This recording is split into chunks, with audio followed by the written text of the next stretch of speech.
Radio صدائے حریت جموں کشمیر سے سنیے تازہ ترین خبریں۔ قابض انتظامیہ نے کورونا وائرس کے خلاف حفاظتی اقدامات کے نام پر سری نگر اور دیگر علاقوں میں سخت پابندیاں نافذ کر دی ہیں، جس کی وجہ سے پہلے سے فوجی محاصرے اور مواصلاتی پابندیوں کا شکار کشمیریوں کی مشکلات میں مزید اضافہ ہو گیا ہے۔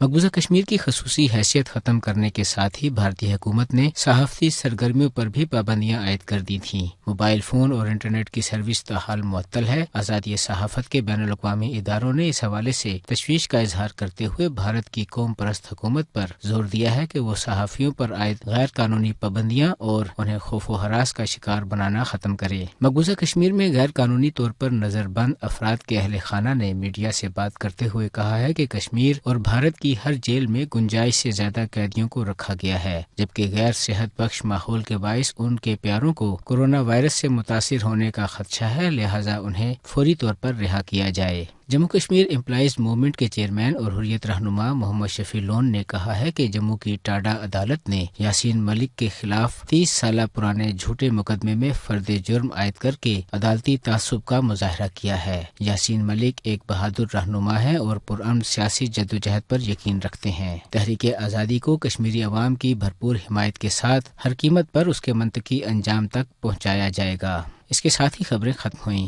مقبوضہ کشمیر میں بھارتی فوج کا محاصرہ اور مواصلاتی لاک ڈاؤن گزشتہ 230 روز سے جاری ہے۔ آج جبکہ پوری دنیا میں کورونا وائرس کی وجہ سے افراتفری کا عالم ہے، بھارت نے مقبوضہ کشمیر میں مواصلاتی بندش خصوصاً انٹرنیٹ پر پابندی کو مزید سخت کر کے اپنی شقاوت قلبی اور انسانیت دشمنی کا ثبوت دیا ہے۔ اس حوالے سے سنتے ہیں جموں کشمیر محاذ آزادی کے وائس چیئرمین اور حریت کانفرنس آزاد کشمیر شاخ کے رہنما مظفر احمد شاہ کی گفتگو۔ ان حالات میں جبکہ سرکشی اور طغیانی کے نشے میں مدہوش انسانوں اور فسق و فجور کے سیلاب میں ڈوبی ہوئی قوموں کو اللہ تعالیٰ کی طرف سے ایک ناگہانی وبا کرونا وائرس نے اپنی لپیٹ میں لے لیا ہے اور دنیا کی کمزور قوموں پر خدائی کا رعب جمانے والی سرکش اور انسانیت دشمن طاقتوں میں ہر طرف چیخ و پکار اور افراتفری کا عالم ہے۔ آئیے ہم سب مل کر اللہ کی بارگاہ میں سجدہ ریز ہو کر یہ دعا مانگیں کہ اے مالک ارض و سما،